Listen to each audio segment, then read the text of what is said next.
ناظرین، آج میں آپ کو یہ بتانے جا رہا ہوں کہ کیا اسرائیل اور امریکہ کے جو مقاصد ہیں ایران سے متعلق وہ پورے ہونے جا رہے ہیں؟ کیا وہ پورے ہو سکتے ہیں؟ کتنے پورے ہو سکتے ہیں؟ اور دوسرا یہ کہ ایران کی حکمت عملی اس وقت کیا ہے؟ کیا وہ اپنی آخری چال چلنے جا رہا ہے؟ اور یہ کہ کیا ایران جو ہے، ایران کے بعد اگر یہ خدا نخواستہ جو ارادے ہیں، جو منصوبے ہیں وہ پورے ہوتے ہیں تو اس کے بعد دنیا کیسی ہوگی؟ میاں طاہر حاضر خدمت۔ تو شروع یہاں سے کرتے ہیں کہ ایران جو ہے وہ کیا اپنی آخری حکمت عملی چلنے جا رہا ہے؟ تو سب سے پہلے بات تو یہ ہے کہ ایران کے پاس اب ہے کیا، اس پہ غور کرنے کی ضرورت ہے۔ اس میں کوئی شک نہیں ہے کہ ایران کی ایئر سپیریورٹی جو ہے، یعنی کہ فضائی برتری، وہ ایران کے اندر موجود نہیں ہے۔ ایران کی فضائیں غیر محفوظ ہیں، لیکن کیا ایران کی ہر چیز جو ہے وہ ختم ہو گئی، اس کا پورا دفاعی نظام ختم ہو گیا؟ ایسا نہیں ہے۔ میں نے بہت پہلے جب یہ جنگ ابھی شروع ہو رہی تھی تو ایک تقابلی جائزہ بتایا تھا، اور میں نے بتایا تھا آپ کو کہ ایران کی جو سٹرینتھس ہیں وہ کیا ہیں اور ویکنس کیا ہے۔ تو سٹرینتھس پہ بات کرتے ہیں، ویکنس سب کے سامنے آ رہی ہے۔ سٹرینتھ میں اس کا جو سب سے بڑی سٹرینتھ ہے وہ تو اس کا ظاہر ہے کہ وہ نیوکلیر پروگرام تھا، جو ابھی کس مرحلے میں ہے اس کا اندازہ جو ہے وہ اگلے کچھ دنوں میں ہو جائے گا۔ لیکن اس کے بعد جو سب سے بڑی سٹرینتھ تھی وہ تھا میزائل پروگرام۔ تو ایران کے پاس میزائل بہت زیادہ ہیں، نو ڈاؤٹ۔ یہ جو لوگ باتیں کر رہے ہیں یا اسرائیل کی طرف سے کوئی کیلکولیشن آ رہی ہے کہ 3 سے 4 ہزار میزائل ہیں اور وہ ختم ہو جائیں گے، اور ہم انتظار کر رہے ہیں کہ وہ ختم ہو جائیں تو اس کے بعد ہم ایران پہ بڑا حملہ کریں گے یا ایران اس کے بعد کرپل کر جائے گا، تو یہ بات ٹھیک نہیں ہے۔ ایران کے پاس اس سے زیادہ میزائل ہیں، اور یہ جو میزائل ابھی اس نے رات کو الفتح میزائل جو ہے جو اس نے داغا ہے، یہ کافی تعداد میں اس کے پاس موجود ہیں۔ اب وہ کہاں سے آئے تھے یہ ایک علیحدہ کہانی ہے، یہ ہمیں اس وقت بیان کرنے کی ضرورت نہیں ہے۔ اور پھر یہ کہ وہ میزائل بہت محفوظ ہیں، وہ ٹنلز میں ہیں، وہ زیر زمین ہیں، وہ کیوز میں ہیں، یعنی کہ غاروں کے اندر چھپائے ہوئے ہیں۔ اس کی وجہ آپ سمجھ گئے ہوں گے کہ ایران جو رات کے وقت ان میزائلوں کو داغتا ہے، دن میں یہ بہت کم کارروائی کی جاتی ہے۔ اس کی وجہ یہی ہے کہ وہ اپنے ٹھکانے جہاں پہ میزائل اس نے چھپائے ہوئے ہیں ان ٹھکانوں کو ایکسپوز نہیں ہونے دینا چاہ رہا، وہاں سے وہ نکالتے ہیں اور وہاں سے فائر کرتے ہیں۔ دوسری جو سب سے بڑی سٹرینتھ ایران کی ہے وہ ہے ایران کی بری فوج۔ اور ایران کی بری فوج جو ہے، یعنی کہ زمینی فوج جو ہے، یہ ایک بہت بڑا ڈیٹرنس ہے، بہت بڑی رکاوٹ ہے، بہت بڑی مزاحمت ہے جو امریکہ اور اسرائیل کے پاس یہاں پہ نہیں ہے۔ اس کی میں آگے جا کے ایک فائدہ اور بھی بتاؤں گا۔ اور اس کے بعد جو دوسری جو سٹرینتھ ہے وہ ہے نیول فورس۔ تو وہ سمندر میں اور خاص طور پہ بحرائے عرب میں اور آبنائے ہرمز میں جو کچھ کر سکتا ہے اس اپنے فورس کے ساتھ، وہ امریکہ کو اس کا اندازہ ہے۔ اچھا، اب یہ سب کچھ اندازہ ہے تو اس کے باوجود امریکہ کیوں آ رہا ہے؟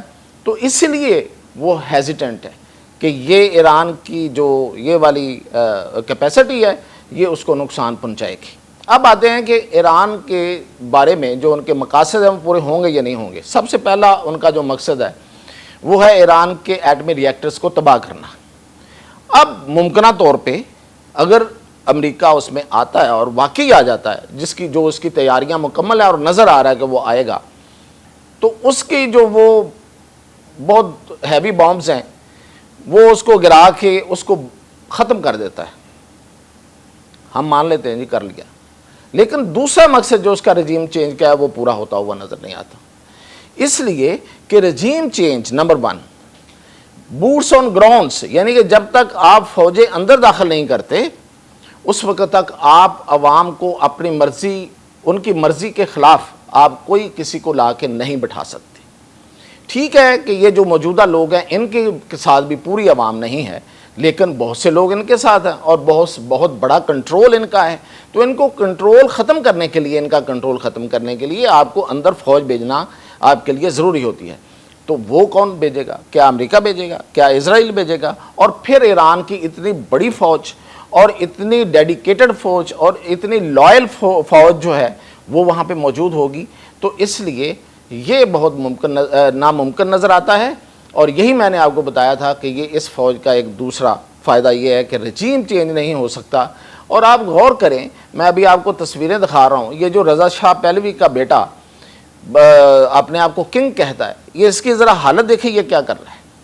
یہ یہودیوں کے وہاں پہ دیوارے گریا کے پاس کھڑا ہو کے گریا کر رہا ہے، یعنی کہ یہ یہودیوں کا ایجنٹ ہے، اور یہ بیٹھا ہوا ہے نیتن یاہو کے ساتھ اور مشاورت کر رہا ہے. کیا رجیم چینج کر کے ان لوگوں کو لایا جائے گا؟ یہ لوگ ایران کے جو ہیں وہ رہنما بنیں گے؟ تو یہ تو ممکن نہیں ہے. یہ ایسے لوگ اگر لائے جائیں گے تو عوام کھڑے ہو کے ان لوگوں کو خود اپنے ہاتھوں سے مار دیں گے. ہاں کچھ سین ایلیمنٹس اور ہیں، لیکن وہ اس طرح سے مجھے نہیں نظر آتا وہ ایک کولیشن بن سکتی ہے. موجودہ رجیم جو ہے وہ لوگوں کو شامل کر کے ایک نئی شکل اختیار کر سکتی ہے، اور وہ خود ہی کرے گی. اس لیے میرا یہ خیال ہے کہ رجیم چینج والا جو فارمولا ہے، جو اس کا مقصد ہے، پورا نہیں ہوگا. کل میں نے ایک خبر دی تھی آپ کو، وہ یہ خبر دی تھی کہ ٹرمپ نے G7 کے اجلاس سے دوڑ لگائی اور ایمرجنسی میں وہ امریکہ پہنچا اور کہا کہ میرے آنے تک جو ان کی سیکورٹی کونسل کی میٹنگ ہے نا، وہ ہو جانی چاہیے، وہ لوگ آ جانے چاہیے، میں تاکہ ان سے ملوں. پھر وہ گیا، پھر وہ وہاں پہنچا تو وہ میٹنگ ہوئی، لیکن دیر بعد ہوئی. اس ایمرجنسی کی وجہ کیا تھی؟ میں نے اس وقت بھی بتایا تھا آپ کو کہ اس کو کان میں یہ بتایا گیا تھا کہ ایران نے حملہ کرنے لگا ہے اس کے کسی جہاز پہ یا کسی ٹھکانے پہ. یہ کنفرمیشن ہو گئی ہے میری اس خبر کی کہ ایران نے سیریا کے اندر، شام کے اندر موجود امریکی فوجیوں پر، جو کہ 2 جگہوں پہ موجود تھے، وہ وہاں پہ اصل میں امریکہ کے وہاں پہ فوجی جو ہیں وہ 2 حصوں میں بٹ کے، 2 گروہوں میں بٹ کے وہاں پہ پیٹرولنگ کرتے ہیں. ان کے ایک پیٹرولنگ پارٹی کے اوپر ایران نے میزائل حملہ کیا اور وہاں نقصان ہوا، اور کل ہی کے دن اس نے خاموشی سے وہاں سے اپنے فوجی نکال لیے اور کسی کو پتہ نہیں چلا. بعد میں یہ خبر دی گئی کہ اب شام میں امریکی فوجی نہیں ہیں. مقصد یہ تھا یہ بتانا کہ اب وہاں پہ آپ حملہ نہیں کر سکتے، کریں گے تو فائدہ نہیں ہے. اس کے بعد رائٹرز نے خبر دی کہ نہیں، ان پہ حملہ ہوا ہے، اور پھر اس خبر کو کہیں ہائی لائٹ نہیں ہونے دیا گیا. تو یہ تھی اصل میں اس کی ایمرجنسی. اس لیے میں نے کہا تھا اب جو حکمت عملی اس کی آخری ہو سکتی ہے، اس کی طرف آتے ہیں ایران کی.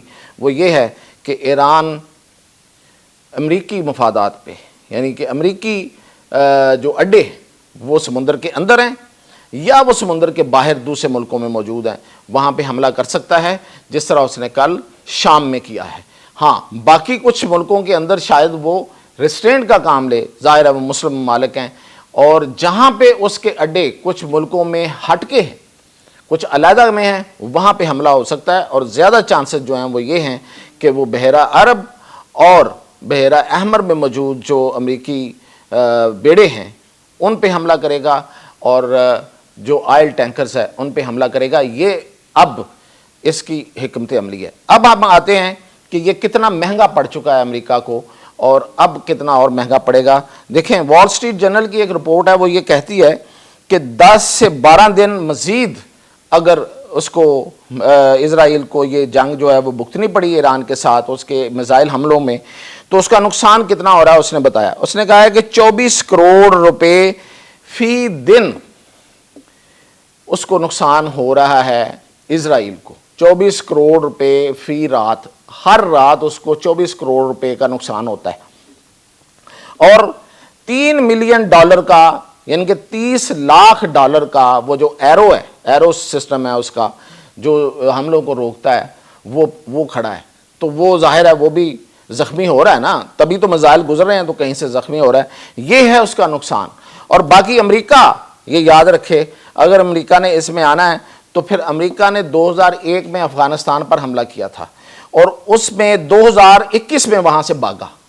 یہ یاد رکھنا چاہیے امریکہ کو. 2001 میں حملہ کیا، 21 میں وہاں سے بھاگا، اور اس میں اس نے اپنے 2461 لوگ جو ہیں وہ مروائے، امریکی قتل ہوئے. 2461 امریکی قتل ہوئے، اس میں مارے گئے، 20,000 زخمی ہوئے. اور خرچہ کتنا آیا امریکہ کی، جو امریکہ کی دولت وہاں پہ خرچ ہوئی وہ تھی $2.3 یعنی کہ 2 ٹریلین 3 بلین امریکی ڈالر، یہ بہت بڑی اماؤنٹ ہے۔ 1000 بلین، جو 1000 بلین ہو نا، 1000 ارب ڈالر ہو تو 1 ٹریلین بنتا ہے، تو 2 ٹریلین یعنی کہ 2000 ارب ڈالر ایک طرف، اور پھر اس میں 3 ارب اور ڈال دیں، اتنا خرچ ہوا ہے اس کا۔ تو یہاں بھی اب خرچ کر لے، ملے گا کیا؟ کچھ نہیں، اس لیے کہ ایران جو ہے وہ کوئی اور چھوٹا ملک نہیں ہے، اور یہاں پہ وہ اپنے فوجی بھی داخل نہیں کر سکتا۔ اگر ایک مقصد حاصل کرنا اس نے، اور اس کے لیے اسے پیسہ بھی خرچ کرنا ہے اور اتنا کچھ کرنا، اور پھر دشمنی پالنی ہے، اور یہ دشمنی صرف ایرانیوں کے ساتھ نہیں ہوگی، پوری دنیا اس کو دیکھ رہی ہے، اور جو اس پہ اپنا ری ایکشن دے گا وہ پھر بعد کی بات ہے۔ تو یہ ہے جی اب تک کی اپڈیٹ۔